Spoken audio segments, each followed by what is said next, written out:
Bonjour, c'est Isabelle Sansonetti, bienvenue sur mon podcast Injonction et Bistouri.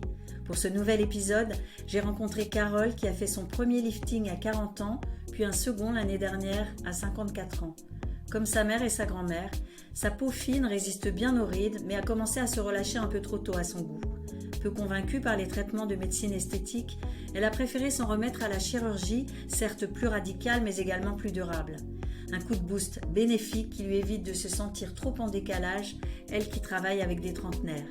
Est-ce qu'elle pourrait en faire trop un jour ? Carole ne croit pas. Pour le moment d'ailleurs, elle arrête. Micro. Bonjour Carole. Bonjour. Vous avez fait il y a peu un deuxième lifting. Votre métier vous oblige à vous soucier de votre apparence ? Oui, ouais, c'est une des raisons pour lesquelles j'ai entamé... En fait, je ne sais pas si on appelle ça cette démarche, mais elle remonte à il y a 15 ans en fait. L'année dernière, c'était mon deuxième lifting et à 40 ans, j'ai fait mon premier lifting. C'est une démarche effectivement dans le cadre de mon boulot, mais profondément pour moi.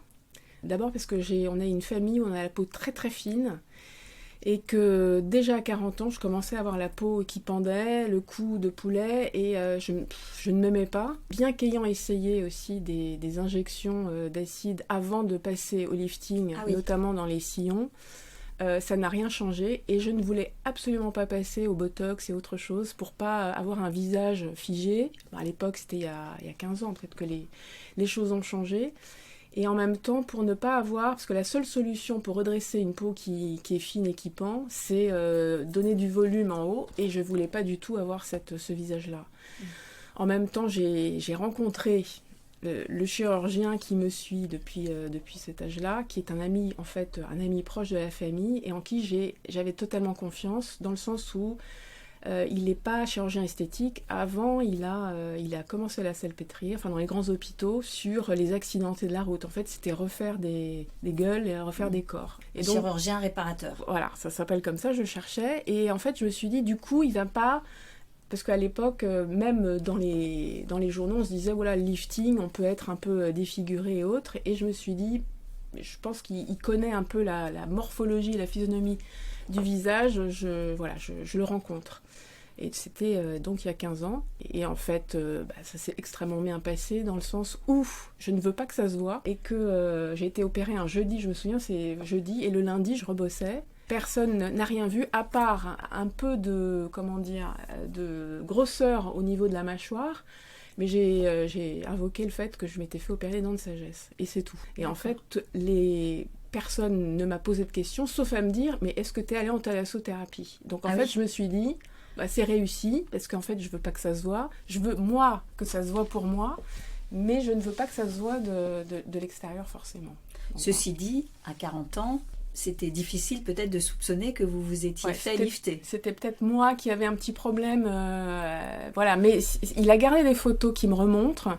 Et déjà à l'époque, j'ai cette peau qui commence à... En fait, mon problème, c'est surtout la peau qui est là, on aurait dit droopy. Et pour moi, qui suis plutôt gaie, avenante, et effectivement dans un boulot où on est obligé d'être... obligé. Après, on va me dire, oui, tu es, tributaire de ce qu'on pense de toi, mais quand même, je voudrais dire que ça a un peu d'importance, surtout que je suis à mon compte, que j'ai envie de ne pas paraître vieille tout de suite, et que aussi, je suis dans un cercle plutôt de jeunes aujourd'hui. Voilà, donc il y avait toutes ces choses-là qui faisaient que je suis passée à l'acte. Mais quand même, pour aller se faire lifter à 40 ans, il fallait que ce soit justifié. Même si ce chirurgien était une connaissance, il n'aurait pas pris le risque de vous lifter s'il n'y avait pas utilité de le faire. Oui, vous avez raison, parce que je ne voulais pas qu'on pense que c'est le médecin qui forcément vous dit « il faut le faire ». Il est d'une bienveillance extrême, on se connaît, et c'est vrai qu'il me dit... C'est pas urgent, mais je pense que moi, j'avais envie de me donner un coup de boost. C'est un coup de boost cher, mais finalement, les deux que j'ai faits, là, m'ont redonné une pêche qui m'a fait beaucoup de bien. Donc, ça m'a fait du bien en me regardant le matin, ça m'a fait du bien au moral. Et c'est ce que je lui ai dit. Donc, en fait, il n'a pas tiré comme un fou. Alors après, on va dire, oui, c'est un gros budget pour se faire du bien au moral. Mais finalement, quand je regarde... tout ce qu'on peut faire pour ralentir le processus de vieillissement, je me dis, j'aurais dépensé beaucoup d'argent, finalement pour faire ça qui voilà, a tenu 15 ans en fait. Ce qui est étonnant, c'est qu'on vit une époque où on est plus, comme la médecine esthétique s'est beaucoup développée, on est plus amené à aller vers la médecine qui est moins invasive, moins radicale, moins risquée que la chirurgie esthétique. Donc pour y penser à 40 ans, c'est peut-être que dans votre entourage, il y avait quelqu'un qui était allé se faire lifter. Non, mais en fait, j'ai une personne de mon entourage qui avait à l'époque 65 et qui était magnifique. Et elle me dit, au détour d'une conversation, moi j'ai commencé un peu tôt pour pas avoir d'un seul coup le truc. Donc je me suis dit, peut-être qu'il faut faire ça plutôt que de passer par ce que je vous disais, du botox d'abord, de l'acide, des trucs. Ouais, vous avez raison de me poser la question parce que maintenant, si j'y pense, je me dis, bon, c'était pas urgent, mais est-ce que c'était la manière un peu radicale de faire tout en même temps finalement, plutôt que de passer par plein de choses Voilà, j'étais contente quand même. Et donc, vous n'aviez pas à rechercher le chirurgien, ce qui aide aussi parce que c'est souvent une quête, puisque comme vous le soulignez, c'est très important de se faire opérer par quelqu'un avec lequel on se sent ou laquelle on se sent en confiance. Parce qu'il y a tout derrière. C'est-à-dire qu'en fait, je l'ai rencontré une fois, mais ça a été 1 heure d'entretien. Après, effectivement, il vous laisse réfléchir, parce qu'il y a la façon dont il va faire, la façon dont ça va se passer, le budget. Donc tout ça, ça mérite réflexion.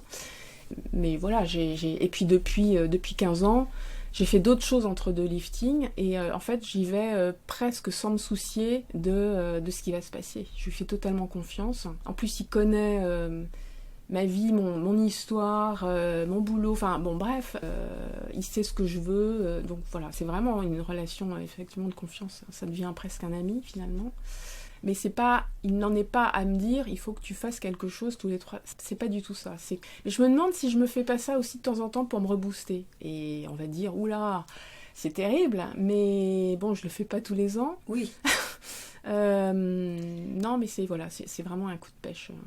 Alors on dit qu'il y a un déclic. Souvent le déclic, c'est on se regarde sur des photos d'anniversaire ou est-ce que ça a été ça pour vous? Non, c'est une photo de profil. Une photo de profil où je vois, en fait, j'ai une grand-mère et une mère qui ont la peau aussi pareille. Et pour moi, ma grand-mère, quand elle est... Bon, j'avais le temps, j'avais 40 ans, mais quand elle est décédée, elle avait vraiment ce côté... le coq, là, et c'était dommage pour un visage, parce qu'on n'a pas tellement de rides dans la famille, en fait, hein, mais on a ce problème-là de peau. Et je me suis dit, waouh, voilà. Et c'est moi, en me voyant de profil sur une photo, qui me suis dit, oh là là, c'est terrible, j'ai que 40 ans et je suis déjà avec ce problème-là. Bon. Et puis de toute façon aussi, la peau des paupières, parce que j'ai fait les paupières après, supérieures, j'avais l'impression d'être un cocker. Et en même temps, je dois vous dire que je joue beaucoup sur les yeux, et je me dis, si on les voit moins, c'est pas terrible. Donc effectivement, j'avais l'impression d'être aussi triste avec ce regard où j'avais les morceaux de peau qui tombaient sur les yeux. Donc voilà, j'ai fait ça aussi, entre les deux liftings.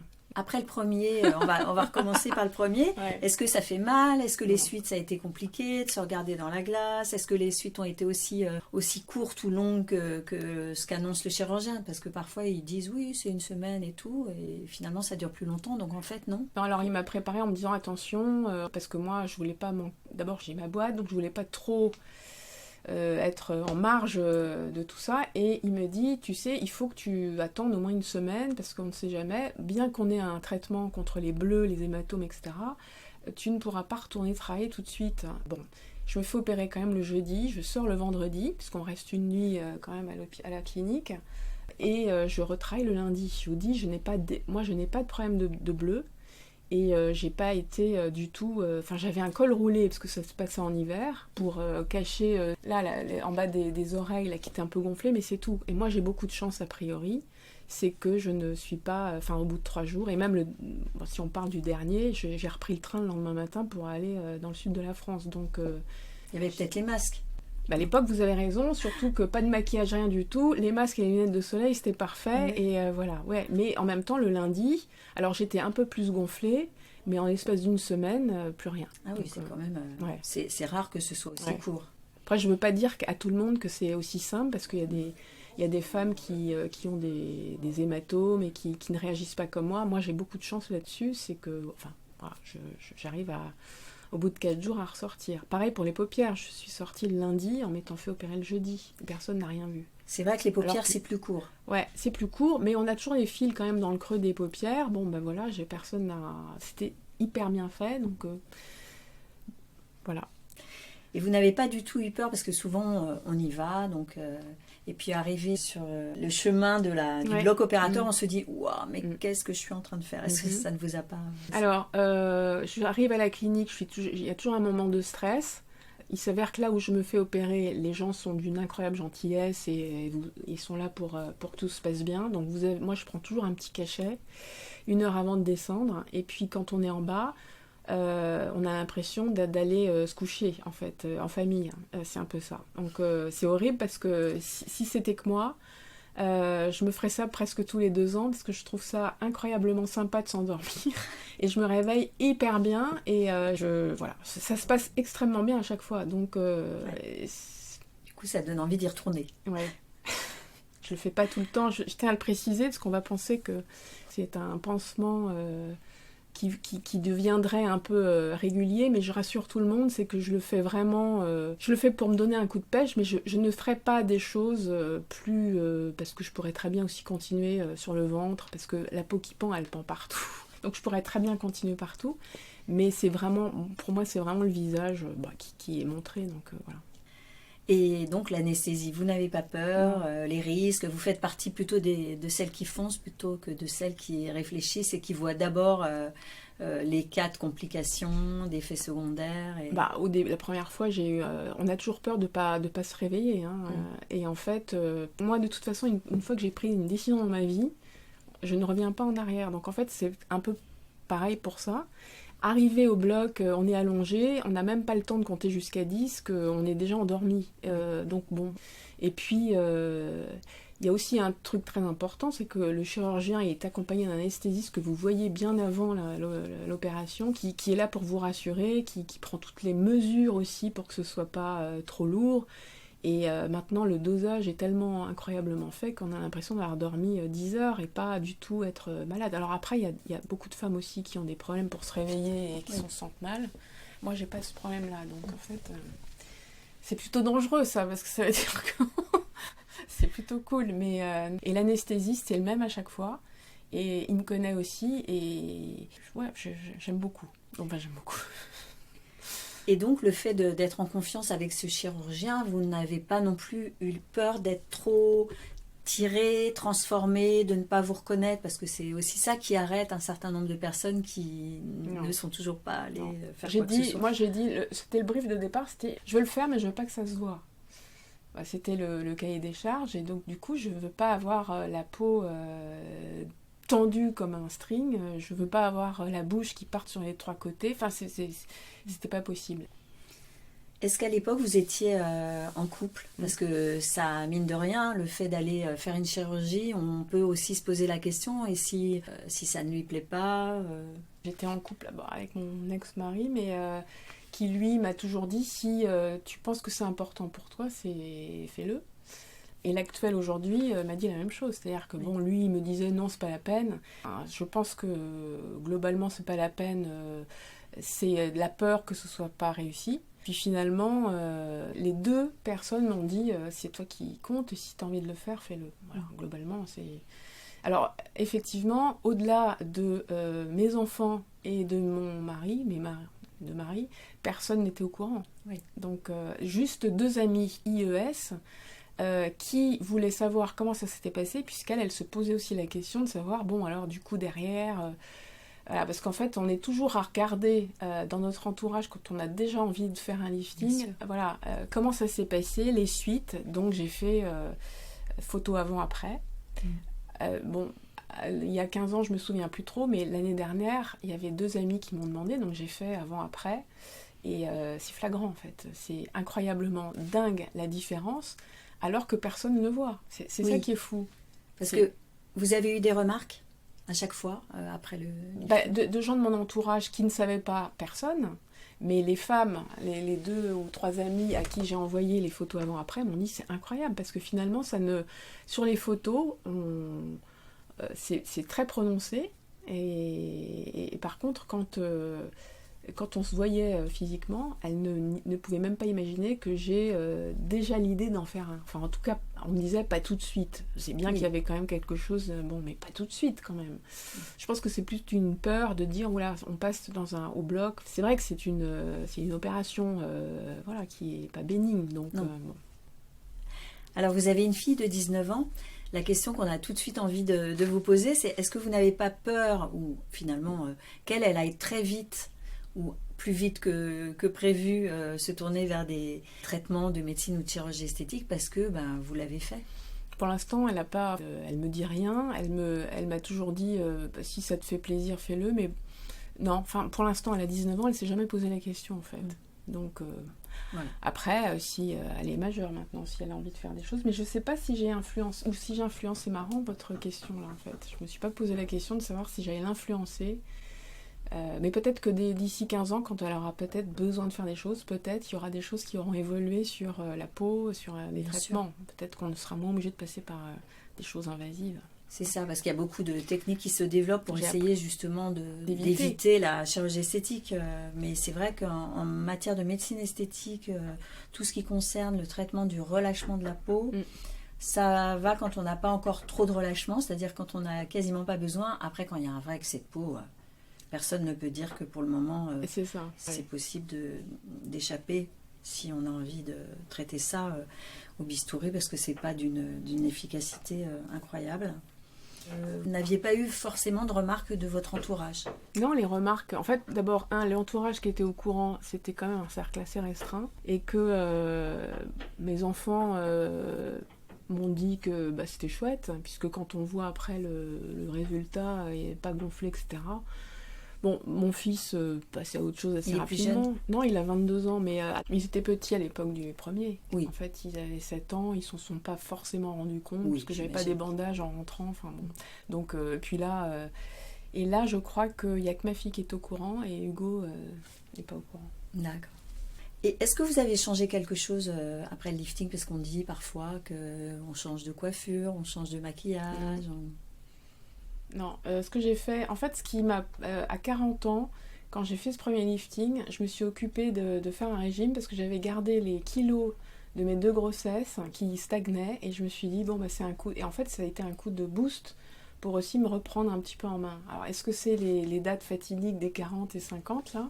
Mes 40 ans, ça a été un peu ma nouvelle vie d'après enfant, d'après... Et puis de ma boîte, j'ai eu pas mal j'ai arrêté une activité pour en recréer une. Donc je pense que tout ça a permis de se remettre en selle, en fait, sur un projet aussi professionnel. Alors on dit souvent aussi que ça augmente l'estime de soi, la confiance en soi. C'est quelque chose que vous avez constaté? Oui, parce que moi j'ai pas confiance en moi. Et le fait de faire quelque chose, le coup de boost pour moi, c'est à plusieurs niveaux. C'est un niveau de mieux me sentir dans ma peau, d'être mieux pour aborder les gens, parce que j'avais un complexe aussi. Je suis dans un milieu où il y a beaucoup de trentenaires, et bien que je sois hyper active, etc., j'ai toujours ce complexe de la vieille, parce qu'on peut dire ce qu'on veut, mais quand on commence à avoir 50, 55 ans, personne ne connaît vraiment votre âge. Mais j'entends des conversations, on se dit bon, donc je me dis, si je peux retarder ce moment-là où on parle de moi comme la vieille peau des RP, voilà, ouais. Donc ce premier lifting, ça m'a vraiment permis aussi de remonter une boîte, de reprendre une nouvelle peau, quoi. Ça a été un coup de boost.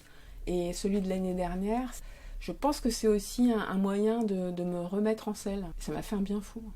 Oui, parce que ça libère l'esprit aussi, parce que quand on se regarde tous les jours dans la glace et que tous les jours on se dit « Ah non, c'est pas moi, je suis pas bien » et tout ça, ça finit par prendre une place dans le quotidien. Et les gens qui sont satisfaits de leur opération, ils disent « Voilà, un point en moins. On peut passer à autre chose. » Effectivement, toute cette énergie que ça prend, on la met dans des projets qui sont plus... Mais vous savez, l'année dernière, là, les chirurgiens esthétiques pourront vous le dire, mais il y a eu une augmentation du nombre de liftings liés aux visioconférences avec Covid. Et c'est vrai, quand je me voyais aussi en visio, avec mon ordinateur, en plein soleil parfois, puisqu'il a fait beau pendant le Covid, je me suis dit non, c'est pas possible. Il y avait ça aussi. Ceci dit, quand on se voit, que ce soit quand on se prend des selfies avec avec son téléphone à bout de bras ou qu'on se voit sur Zoom, l'image est transformée quand même. Parce qu'il y a aussi des médecins et des chirurgiens qui disent que, notamment quand ce sont des très jeunes qui viennent les voir pour demander des photos, enfin des retouches un peu comme ils le feraient sur les réseaux sociaux, ils reprennent des photos cadrées dans leur cabinet pour dire, voyez, l'image que vous avez vue de vous, c'est celle-ci et pas celle, quand on prend une photo à bout de bras, ça transforme. Mais on ne peut pas s'empêcher de penser, au secours, je ne veux plus être cette personne que je vois sur mon écran. Et certaines personnes disent que ce soit les injections ou un lifting, ça permet aussi de moins se maquiller. Non, j'ai toujours... Alors là, je suis maquillée comme ça depuis très longtemps, j'ai rien changé du tout. Peut-être que j'en mets moins, et encore, non, je pense pas. C'est toujours la même chose, là, pour le coup. Vous aimez. Ouais. Et peut-être que vous vous regardez moins souvent dans le miroir ou... Je ne me regardais pas en fait, je me regarde pas. Je suis pas une fan de... Non, non, ça n'a rien changé. Et alors, comme vous êtes satisfaite, je l'ai un petit peu évoqué tout à l'heure de cette première opération, peut-être que vous pourriez aller en faire plus facilement une autre. On évoquait le corps, mais... Ce que j'ai fait, c'est j'ai fait les paupières parce que ça n'allait plus du tout sur l'équilibre du visage. Il y avait un visage qui était plus rajeuni, j'avais les paupières qui tombaient, donc ça n'allait pas. Combien de temps après le lifting ? 2 ans, 3 ans. Il ne vous avait pas proposé de le faire en même temps ? C'était une question de budget pour moi, parce qu'un lifting, ça coûte quand même assez cher. Donc j'avais fait des économies, mais bon, je me voyais pas tout faire d'un coup. Et voilà, donc je l'ai refait 2 ans après. Mais je me demande si je fais pas ça exprès pour revenir à la clinique. Non, je plaisante. Et après, j'ai fait quelque chose, c'est les bras. Le dessous des bras, c'était très rideau de théâtre.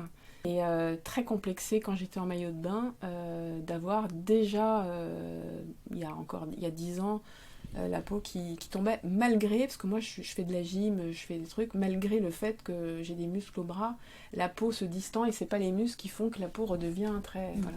Donc ça, j'ai fait ça aussi. Donc un lifting des bras. Bon, lifting, je sais pas si ça s'appelle lifting, mais en fait il m'a retiré quand même 2 cm de peau sous les bras. Donc en fait c'est juste une ouverture et on resserre. Et donc vous avez une cicatrice qui ne se voit plus maintenant. Non, les gens la voient pas. Donc en fait elle remonte de là et elle fait sous l'aisselle. Ouais, et encore la moitié. Moitié du coude sous l'aisselle. Bon après là pour le coup maintenant je vais plus rien faire là-dessus. Enfin c'était. Alors ça doit faire mal les bras. Non. Les suites, on ne doit pas pouvoir porter des choses. Pendant un mois, effectivement, mais alors c'est vraiment, moi, franchement, j'ai jamais eu de problème de douleur, de quoi que ce soit. Jamais. Et la cicatrisation, parce que là, pour le coup, vous cicatrisez bien, parce que ça peut être un souci. D'ailleurs, c'est une intervention que les chirurgiens apprécient moyennement, parce que souvent, il y a une rançon cicatricielle, comme ils disent. Disons que la cicatrice peut rester très visible. Alors, pas du tout, là. Mais bon, après, j'ai peut-être de la chance d'avoir une peau comme ça. Moi, j'ai pas eu mal. Je me souviens pas d'avoir eu mal. Après, il faut faire attention, parce qu'effectivement, on peut pas porter de choses. Mais c'était impressionnant, d'ailleurs, le résultat. Mais bon. Donc, voilà. Et maintenant, non mais j'arrête là, j'ai fait l'année dernière, suite à me voir en Zoom et à me dire... Et en fait, c'est parce que aussi je ne veux pas faire... parce qu'on m'a dit aussi que si on tardait trop dans le fait de faire un lifting tard, on ne pouvait pas tirer forcément beaucoup, parce que la peau, on peut pas tirer 4 cm de peau. Donc c'est peut-être bien de le faire des petits... Parce que ils appellent ça mini-lifting en fait. C'est pas des trucs... c'est vraiment... Alors, le chirurgien que je vois ne veut pas faire que le bas, parce qu'il dit que le bas n'équilibre pas trop la forme du visage. Donc, en fait, moi, j'avais des choses... j'ai eu des cicatrices au-dessus de leurs oreilles ici, et surtout là.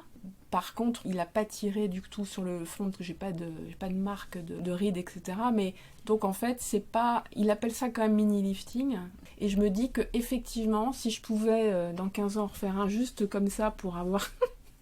si tout va bien de l'autre côté, si je suis encore en forme, parce que bon, après... Et alors, les paupières, ça peut transformer aussi. Mais comme vous aviez confiance, c'est pas non plus une question que vous êtes posée. Non. Parce que si on tire trop sur les paupières, ça peut transformer. On voit très bien d'ailleurs à la télé des femmes qui l'ont fait et qui se retrouvent avec des sourcils, je sais pas si c'est ça, mais qui ont le visage complètement transformé avec les sourcils très en haut. Moi, je sais pas si c'est... Si les sourcils très en haut, je pense que c'est le Botox qui tire. Pas trop bien contrôlé. Bon. Si c'est ça... en fait, moi, le constat que je fais, c'est que les femmes qui disent ne pas faire de lifting et qui font appel à ce genre de choses, ça se voit, je trouve. Et donc, et je reviens à ce que je disais au début, c'est vrai que c'est un budget assez conséquent, mais finalement, si on regarde tout ce qu'il faut faire régulièrement. Voilà, c'est quand même un budget conséquent. Et là, on se dit qu'un lifting, ça dure 15 ans, en fait. Donc, bon, voilà. Les paupières, de toute façon, la forme de mon œil ne peut pas faire que j'ai... donc, en fait, il a laissé... C'est un peu retombé, mais ça me va très bien. Mais il a laissé de la peau. Enfin, de la peau. Même le fait que les fils ne se voient pas 3 jours après, c'est bien que, en fait, c'était pas trop tiré.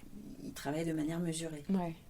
Mais vous avez raison, c'est vrai que souvent, on attribue à la chirurgie esthétique des transformations et des excès qui sont le fait de la médecine esthétique. Exactement. Et notamment des injections, que ce soit des injections mal dosées de Botox. Exactement. Parce que c'est très subtil en fait, il y a une balance musculaire, donc voilà, parfois ça peut tirer vers le haut un sourcil et pas du tout faire un résultat naturel. Et aussi évidemment les excès des injections d'acide hyaluronique, puisque comme vous le disiez tout à l'heure, c'est-à-dire qu'il n'y a pas 36 solutions pour rajeunir un visage, soit on fait un lifting et on enlève l'excès de peau, soit on gonfle pour essayer de faire disparaître les rides. Mais en fait, si c'est pour se retrouver, ce que les Américains disaient, les pillow face, pour les visages oreillers un petit peu gonflés de partout, c'est vrai que c'est pas non plus forcément une solution. Et c'est pour ça que mon mari était apeuré, parce que lui, quand il voit quelqu'un à la télé ou dans la rue, me disant mais en fait, je pense que vous avez raison, c'est que bon, les actrices qui sont ou les comédiennes disent non, j'ai jamais rien fait. Enfin, parfois. C'est quand même incroyable d'être aussi hypocrite que ça. Et ça mériterait quand même que parfois il y en a qui disent si j'ai fait quelque chose, et tant mieux, parce que ça me donne d'abord la pêche, ça me donne des rôles, parce qu'à 50 ans, je suis désolée, il n'y en a pas beaucoup qui... Ouais. Donc bon, et en fait, pour revenir au sujet de l'apparence, tout le monde attribue, oui, elle a dû se faire lifter, mais je leur dis non, lifter, si encore elle avait la bouche tirée, peut-être, mais là, vous voyez, les trucs sont gonflés, les sourcils sont à 2 cm de la racine des cheveux, c'est pas possible. Et du coup, certains estiment que recourir à la chirurgie esthétique, vous l'avez aussi évoqué tout à l'heure, c'est se soumettre à la pression sociale. Oui, bien sûr. Mais c'est vrai aussi. C'est vrai. Mais je me suis posé la question, est-ce que la pression sociale fait que je me sens pas bien parce que j'ai des rides, ou est-ce que je veux me faire plaisir et que c'est moi qui décide, et en même temps c'est pour aussi paraître plus jeune parce que c'est compliqué de répondre. Je pense que c'est aussi une question, à mon avis, de... confiance en soi, parce que je pense qu'il y a beaucoup de femmes qui s'en sortent très bien et qui n'ont pas besoin de ça et qui se foutent de l'apparence et qui poursuivent leur vie, et c'est très bien parce qu'elles doivent être... je les admire beaucoup, elles doivent avoir confiance en elles. Moi, le problème, c'est que c'est un problème de confiance en moi. Je me dis, est-ce que je vais... continuer, en plus c'est un métier qui me passionne, je fais plein de trucs géniaux, et je l'entends aussi, on entend les commentaires des gens autour de soi sur t'as vu comment elle est, t'as vu la vieille peau, t'as vu ci, on se dit merde, c'est voilà, donc oui, ça doit être la pression sociale. Oui, et après, en même temps, si après vous vous sentez bien. Oui, c'est ça que je veux dire en fait aux gens qui vont écouter, je pense que c'est à chacun de décider et faire ce qu'il a envie de faire. Si je dis à tout mon entourage ou les gens qui me connaissent, j'ai fait de lifting, ils me diraient mais t'es complètement folle. Oui. Mais en fait, au fond, je voudrais bien savoir pourquoi je suis complètement folle en fait. Dans ce que vous venez de dire, vous avez dit je ne voudrais pas qu'on parle de moi en disant la vieille peau, et donc à la fois on critique les gens qui ne font rien. Exactement. Et à la fois on critique les gens qui font beaucoup. On est en France. Voilà, donc non mais du coup en fait autant faire ce qu'on a envie de faire, parce que de toute façon on sait qu'on pourrait être critiqué quoi qu'on fasse. Oui, c'est vrai, de toute façon oui, c'est ça, et dans tout domaine c'est comme ça. Et vous pensez qu'il y a un tabou encore sur cette... Complètement. Mais regardez bien les actrices qui disent qu'elles n'ont rien fait, je me dis mais c'est pas possible en fait. Ou alors c'est possible, elles ont un grain de peau incroyable et il faut qu'elles nous donnent leurs secrets. Ou alors c'est parce qu'elles ont du temps à passer à s'occuper je sais pas, mais je me dis mince, parfois ça aiderait peut-être certaines personnes à passer le pas. Alors je dis pas qu'il faut, je suis loin de moi de dire allez vous faire opérer, c'est pas ça. Je pense qu'aujourd'hui on a aussi je sais pas, on a plein de choses qui permettent de se sentir mieux. Pourquoi se dire de pas le faire, bon, ça c'est mon avis. Alors ce qui est drôle d'ailleurs, c'est que parallèlement au boom de la médecine et de la chirurgie esthétique, il y a aussi le développement du body positivisme où on est encouragé aussi à s'accepter comme on est et voilà, et à essayer de ne pas se mettre soi-même la pression sur son apparence physique. c'est une tendance qui pourrait aussi vous aider peut-être maintenant à finalement être contente de votre apparence et ne plus... Ouais, peut-être. J'ai pas entamé cette démarche parce que en même temps, en fait, c'est ce que je fais qui me donne confiance en moi. Alors effectivement, peut-être que je vais à un moment donné lâcher prise, peut-être. Ouais, et me dire, je vais peut-être me faire coacher pour me dire qu'on s'en fout d'avoir le coup qui tombe, etc. Peut-être. J'en sais rien en fait. Là, je viens de le faire. Je n'ai pas envie de forcément recommencer tout de suite à faire plein de choses. Ça me va très bien. Donc, je verrai. Je sais pas. Et est-ce qu'on vous a demandé à quoi vous deviez votre bonne mine récemment ?